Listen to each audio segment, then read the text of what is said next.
1350 AM KTIK Nampa Boise and on 95.3 FM Sports Radio The Ticket. A Cumulus media station. Get in, sit down, and hang on. It's about to get crazy.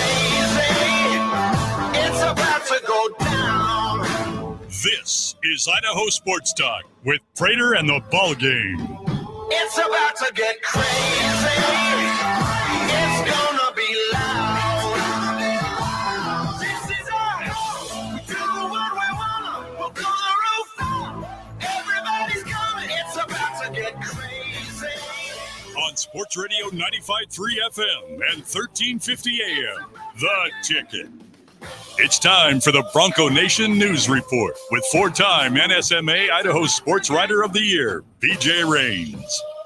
A note to the Mountain West outside of San Diego State. If you have any thoughts about writing what might be an exit letter to Gloria Navarez, Prater, you might want to think twice on that, huh? Absolutely. She played hardball ball game. She did it once. I can't imagine she wouldn't do it again. I love it. This is our BNN report. As you heard, BJ Rains joins us from his parents' basement. Not a joke, in St. Louis. BJ, we're going to get right into this sucker. Let's not shoot the breeze. Gloria Navarez, the Mountain West, San Diego State. We all read the Pete Thamel tweet. They're saying, hey, they are moving forward as members of the league. They are not requesting termination, whatnot. They're not requesting to leave. What are your thoughts on this thing, bro? Well, I don't know if Gloria Navarez is done playing hardball with San Diego State yet. I mean, I just put it out there on Twitter. I'm very curious what the Mountain West does here. I mean, they obviously need and want San Diego State in the league, but they have some leverage right now, too. If they truly believe the letter that it was initially sent was saying that they were leaving the conference, they might have some legal ground there to try to recoup some of that money, or maybe they can turn this into a bigger buyout or a long-term commitment from San Diego State out of all of this, because in their mind, if they felt that the first letter was, no, you're gone, maybe they say, give us the $17 million and see ya. And I know that's probably not going to happen. I think they want and need San Diego State in this league long term. But if they have a feeling, especially if they're still confident San Diego State's going to leave in the next year or so anyway, why not try to play a little hardball here and get some extra cash or maybe get them to commit long term somehow? And that's what Prater was kind of saying, and he can talk about that too, is he's not really buying the whole, hey, we're here to stay, we're happy in the league. BJ with us. For me, and I want to talk to this about San Diego State's point of view for a second. It feels like, and I think we all have this friend. He breaks up with his girlfriend because, he wants to be single, okay? And he's heading downtown. He's going to Dirty Little Roddy's. He's riding the mechanical bull. He's doing all this stuff. And all of a sudden, hey, he doesn't have all these dates lined up like he thought he would when he was single. And all of a sudden, he's like, dude, I'm getting kind of lonely. I'm not getting all these dates. Okay, here's what I'm going to do. I'm going to tail between the legs a little bit. I'm going to go back to my former girlfriend, and I'm going to do everything I can to work that out. We all know that guy. You're describing one of our good friends, and we won't call him out on the air. That's okay. Or you think Johnny's bringing up old ghosts of the past? I have done that. You're exactly talking about one of our good friends. We'll let that go. Is that San Diego State right now in your eyes, BJ? Do they look like that?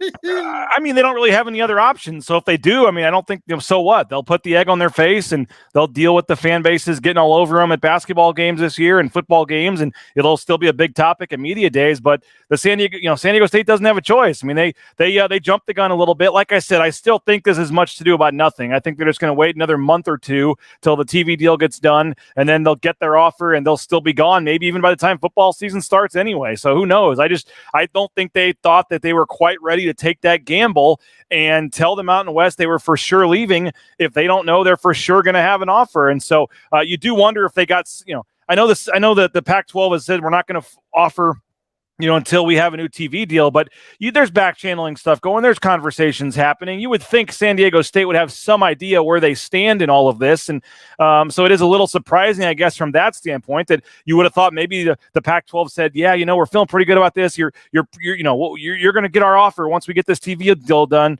Just go ahead and go for it. And they didn't do that. So that makes you wonder what San Diego State heard from the Pac-12 or didn't hear.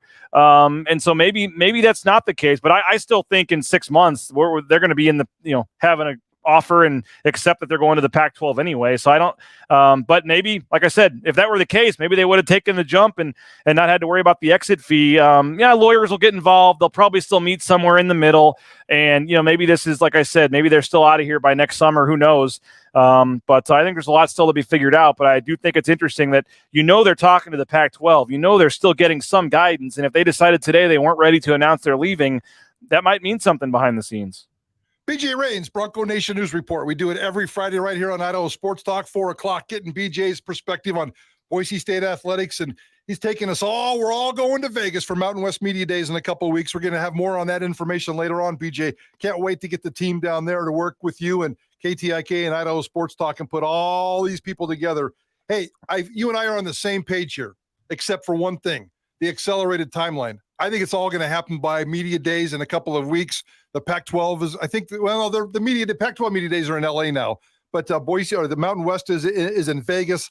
I think by media days in 3 weeks, there's going to be some kind of an announcement, and San Diego State will go to the Pac-12, and they'll figure out something like Jeremiah Dickey said yesterday: negotiate. You buy that at all? Yeah, and I think the Pac-12 might have actually moved their media days to Vegas, I believe. So it's here this year. It's here this year, next year, and it's the next day. So maybe you guys can stick around and go ask them some questions, and Johnny can get an extra day by the pool. No, I agree with you. I mean, I don't know what the timeline is going to be. I don't know if it is quite that fast, because I think it all does hinge on this TV deal getting done.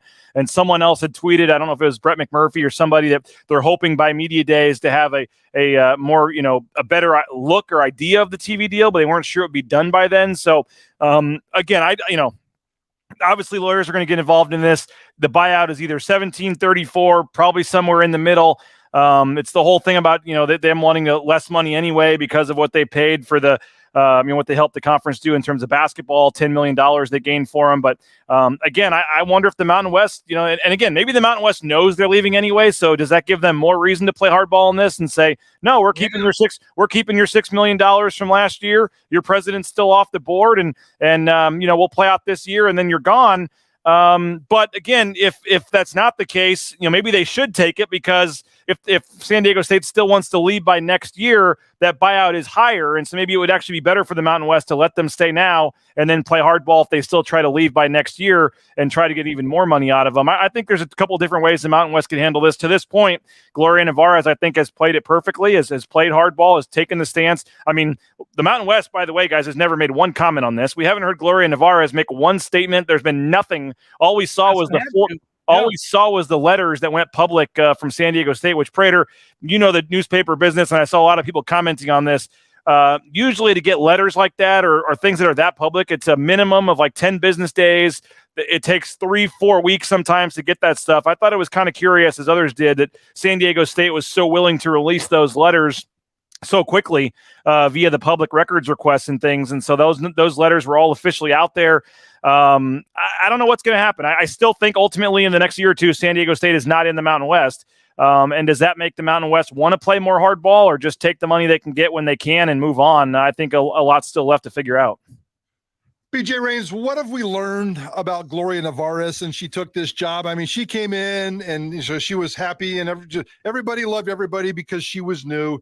And then she kind of went on tours. She went on campus tours, smiling photos here, smiling photos there. Lots of her friends at national championship football games, the NCAA tournament, all that kind of stuff.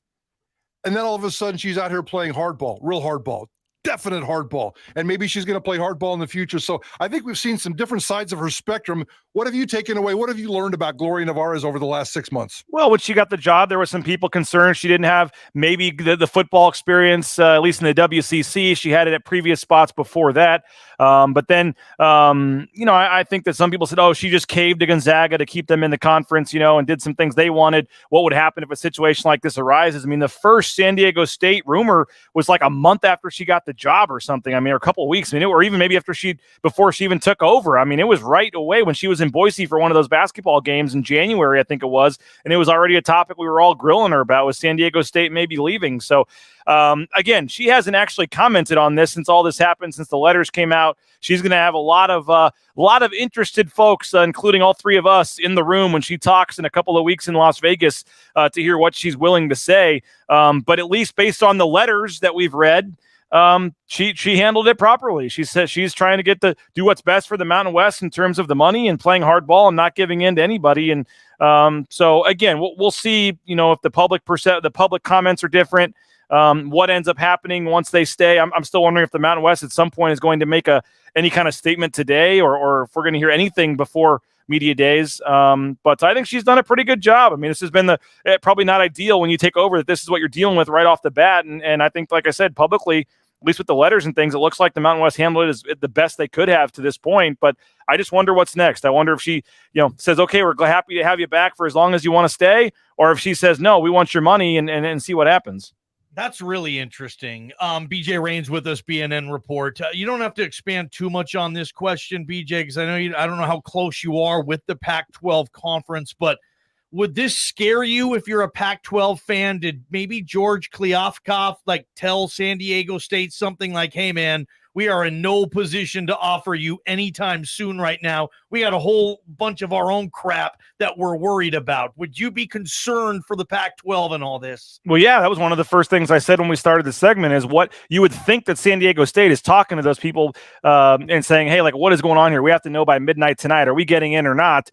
And the fact that they're saying we're staying for now, that there would definitely be some concern that the Pac-12 is not where they thought they'd be. They're not going to get the deal they thought they were going to get. They're not in a position to maybe add them. I mean, I still think, as Prater said, that they just weren't quite ready to say yes yet, and legally they had to stay. But if you want to take the other side of it, I think there's certainly some reason to wonder, or reason to be a little curious as to what was said to San Diego State to make them today make this decision to say, we're not ready to make the jump yet, because they're either saying today, yep, we're staying 2 more years. We're willing to stay 2 more years for this at minimum, or they're confident they can get the buyout down, or they're confident that the Pac-12 is going to help them cover the buyout and they'll just pay the money, the $34 million. I mean, there's a lot of different ways this can go. But yes, the fact that they are now staying, they're staying when today's the deadline. They had to have heard something from the Pac-12 to make this reason to stay today, and that might not be a good thing moving forward. Yeah, that's certainly the squirrely part. And I almost, I have no information, but there's no way that George Kliavkoff didn't make a phone call this morning and basically say, pump the brakes, pump the brakes, pump the brakes. The presidents and the board of the Pac-12 are all meeting today, so they know what's going on. Somebody made a phone call to somebody and said, pump the brakes. We're still figuring out some stuff, and we know all the information out there, the media rights package, blah, blah, blah, all that stuff. Yeah. DJ, at the end of the day, if this divorce gets messy and ugly, and San Diego State has to be in the Mountain West as a lame duck for 2 years, do we really want San Diego State in the conference for 2 more years? If indeed in the next month or two they say that they're out, or do we want to kick them out as fast as possible? Yeah. I mean, there's going to be people saying both sides of it, but I mean, I think the Mountain West Conference is stronger and better with San Diego State in it for as long as possible. So, I mean, they just had a team in the championship game, literally playing on the final Monday night of the basketball season. And then in football, I know they've had some down years, but they're still averaging 9+ wins or whatever over the last decade or whatever it is. I mean, the Mountain West is better with San Diego State in it. So I think you take them for as long as you can keep them. Now, does that mean you bend over backwards for them and give them whatever deals they want? No. I think you play strong here and play hardball because you do have some leverage right now. I think the Mountain West is, you're not getting North Dakota State. You're not getting some of these teams. I just don't see the conference getting a replacement for them that would be even close to being as good as San Diego State right now. I think they stand pat. And I also think that means that the conference is not as good. So, would it be messy? Would it be ugly? Would it create for some fun environments at Extra Mile Arena with the student section and stuff? Heck yeah. But that's kind of what San Diego State brought on themselves. And I say, bring it on. BJ, I got a quick one for you. I need an answer quickly, too. It's kind of like Gloria Navarro is sitting on aces, and the Mountain West is looking at a 2-7 offsuit if this is a poker game, right? And could San Diego State say, look, we don't buy it. Yeah, you're coming back? Bull crap, you are. You're just going to delay it even longer. We still know you want to leave. Yeah. We're not buying it. So if you say you're going to come back, here's a prenuptial agreement type of thing where you are saying you are staying for X amount of years. And if you don't, here's what's going to happen because we're not going to do this dog and pony show with you anymore. Yes, that's part of why I think Mountain West has a lot of leverage. They can either secure a long-term commitment out of San Diego State to say, okay, you want to stay? Well, you got to give us 5 years now, or the buyout becomes this, or you change the buyout to this. That's why I think the Mountain West stance might be, no, you already told us you were leaving. You owe us $17 million, and this is your final year, and we'll talk to you later. And then when the Mountain West comes crawling back, you say, okay, well, if you really want to stay, that's fine, but you've got to agree to this and this and this. I think the Mountain West has a lot of leverage to try to get the deal higher at this point.